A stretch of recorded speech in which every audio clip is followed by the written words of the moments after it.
ആബ്രഹ്മലോകാദശേഷാദി ആലോകലോകപർവതാദി ഏതന്തി ബ്രഹ്മജ്ഞാ ദേവാഃ തേഭ്യോ നിത്യം നമാമ്യഹം. ഓം ശ്രീനാഥാദിഗുരുത്രയം ഗണപതിം പീഠത്രയം ഭൈരവം സിദ്ധൗകം വടുകത്രയം പദയുഗം ധൂതീക്രമം മണ്ഡലം വീരാദ്യഷ്ടചതുഷ്കഷഷ്ടിനവകം വീരാവലീ പഞ്ചകം ശ്രീമന്മാലിനി മംഗരാജസഹിതം വന്ദേ ഗുരോർമണ്ഡലം.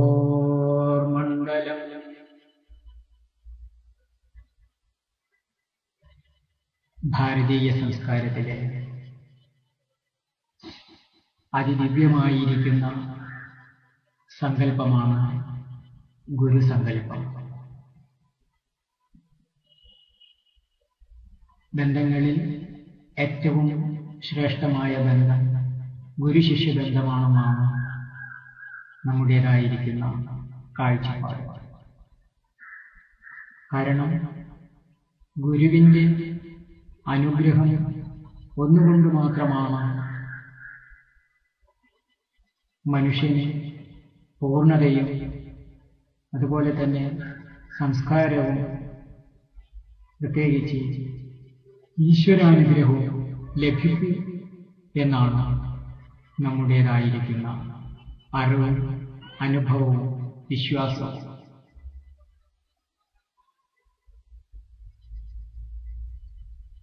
വിവിധങ്ങളായിരിക്കുന്ന ആചാരങ്ങളെ കൊണ്ടും അനുഷ്ഠാനങ്ങളെ കൊണ്ടും സമ്പൂർണമായിരിക്കുന്ന പ്രപഞ്ചം, ഈ പ്രപഞ്ചത്തിൽ യഥാർത്ഥ അറിവിൻ്റെ വഴികാട്ടിയായി നമുക്കേവർക്കും സമീപിക്കുവാനുള്ളത് ഗുരു മാത്രമാണ്.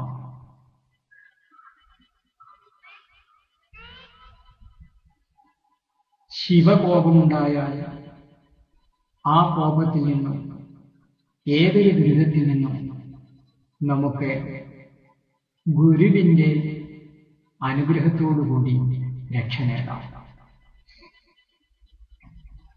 എന്നാൽ ഗുരുശാപമുണ്ടായാൽ അതിൽ നിന്നും നമ്മെ മോചിപ്പിക്കുവാൻ ഈശ്വരന് പോലും സാധ്യമല്ലെന്നാണ് പൗരാണികമായിരിക്കുന്ന സങ്കല്പവും വിശ്വാസവും.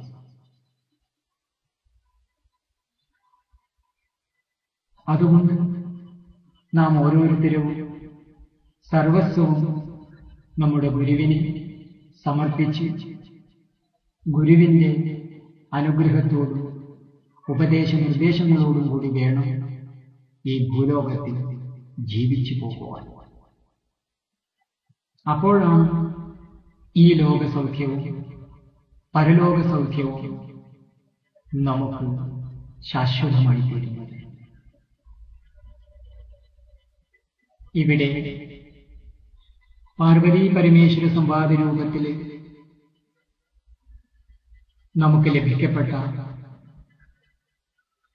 ഗുരുഗീത എന്ന ശാസ്ത്രഗ്രന്ഥത്തിൻ്റെ മനനമാണ് ചെയ്യുവാനായിട്ട് ഉദ്ദേശിക്കുന്നത്. സ്കന്ദപുരാണത്തിൽ അന്തർഭവിച്ചിട്ടുള്ളതാണ് ഈ ഗുരുഗീത. ഇതിൽ ശ്ലോകങ്ങളുടെ പഠനം കൊണ്ടും പാഠനം കൊണ്ടും മനുഷ്യരുടെ സകല പാപങ്ങളും നശിക്കുമെന്ന് ഈ ഗ്രന്ഥത്തിൽ നിന്ന് തന്നെ നമുക്ക് മനസ്സിലാക്കുവാനായിട്ട് സാധിക്കുന്നുണ്ട്.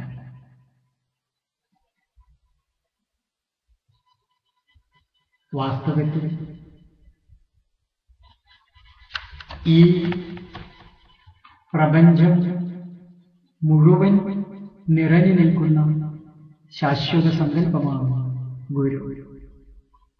അങ്ങനെയുള്ള ഗുരുവിന്റെ അനുഗ്രഹത്തിന് പ്രാർത്ഥിച്ചുകൊണ്ട് നമുക്ക് ഗുരുഗീതയുടെ പഠനത്തിലേക്ക് പ്രവേശിക്കാം.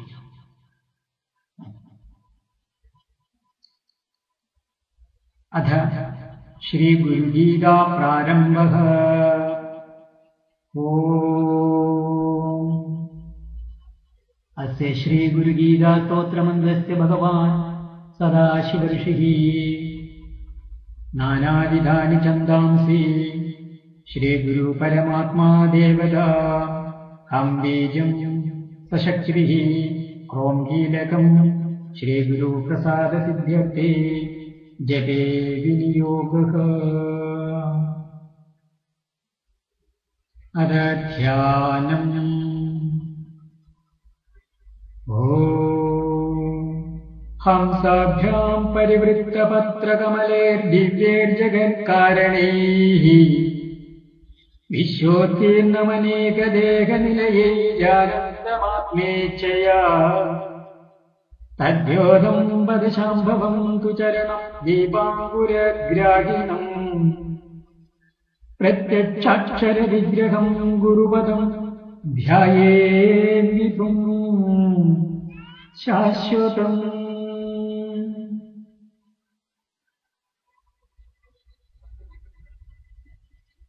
ജഗത്തിന്റെ കാരണരൂപവും അതുപോലെ തന്നെ ദിവ്യകമലത്തിന്റെ രണ്ട് ഇതളുകളെ കൊണ്ട് വിശ്വോത്പത്തിക്കായി അനേകം ദേഹങ്ങളിൽ സ്വേച്ഛയാൽ സ്വച്ഛന്ദ രൂപം കൊണ്ട് എപ്പോഴും നിവസിക്കുന്നവന് പരമശിവപദത്താൽ സ്വയം ദീപ്തമായ ചരണകമലാകാരൻ ദീപജ്യോതിയുടെ നാളം കണക്കെ സാക്ഷാൽ അക്ഷരസ്വരൂപനായ ശ്രീ പരമഗുരുവിനെ ധ്യാനിച്ചാൽ കാരണം കാര്യവടിവിൽ പ്രകാശിക്കുന്നതാണ് ഈ പ്രപഞ്ചം. കാരണം ബ്രഹ്മമാണ്, ഈശ്വരനാണ്. അതായത് ബോധമെന്നും അറിവെന്നും ഒക്കെ പറയപ്പെടുന്നത് ആ സത്യത്തെ തന്നെയാണ്. ഇപ്പോ സ്വർണം കാരണമായിട്ടിരിക്കുന്നു, കാര്യമായിട്ടിരിക്കുന്നതോ മോതിരം, അതുപോലെ തന്നെ മാല, വള, അരഞ്ഞാണം, പാദസരം തുടങ്ങിയിരിക്കുന്ന ആഭരണങ്ങൾ കാര്യമാണ്, സ്വർണത്തിന്റെ കാര്യമാണ്. അപ്പൊ യഥാർത്ഥ കാരണമായ സ്വർണത്തെ ബോധിക്കാൻ കഴിയാത്തതുകൊണ്ട് സ്വർണത്തിന്റെ കാര്യമായ ആഭരണങ്ങളെ യാഥാർത്ഥ്യമായി നാം തിരിച്ചറിയുകയാണ് ഇവിടെ ചെയ്തുകൊണ്ടിരിക്കുന്നത്. വാസ്തവത്തിൽ ഈ പ്രപഞ്ചത്തിന്റെ യഥാർത്ഥ കാരണം ഗുരുവാണ്. ഗുരു എന്ന് പറഞ്ഞാൽ ബൃഹത്, ഏറ്റവും വലിയത്, സർവവ്യാപ്തമായിട്ട് നിലനിൽക്കുന്ന ശാശ്വതമായ സത്യത്തെയാണ് ഗുരു എന്നുള്ളത് കൊണ്ട് അർത്ഥമാക്കുന്നത്. അങ്ങനെയുള്ള ആ പരബ്രഹ്മബോധമാണ് വാസ്തവത്തിൽ ഈ പ്രപഞ്ചമായിട്ട് പ്രകാശിക്കുന്നത്. അതറിയാത്തതുകൊണ്ട് നമുക്ക് നമ്മുടെ സ്വാമിയാണെന്നും അച്ഛനാണെന്നും അമ്മയാണെന്നും ഗുരുവാണെന്നും ശിഷ്യനാണെന്നും ഹിന്ദുവാണെന്നും ക്രിസ്തുവാണെന്നും മുസൽമാനാണെന്നും നാം നമ്മുടേതായിരിക്കുന്ന ഈ ആഭരണം എന്ന് പറഞ്ഞതുപോലെ സ്വർണത്തിന്റെ ആഭരണം എന്നതുപോലെ അറിവിന്റെ ബോധം കൊണ്ട് നാം നമ്മളെ അധ്യസിക്കുകയാണ് വാസ്തവത്തിൽ ചെയ്തുകൊണ്ടിരിക്കുന്നത്.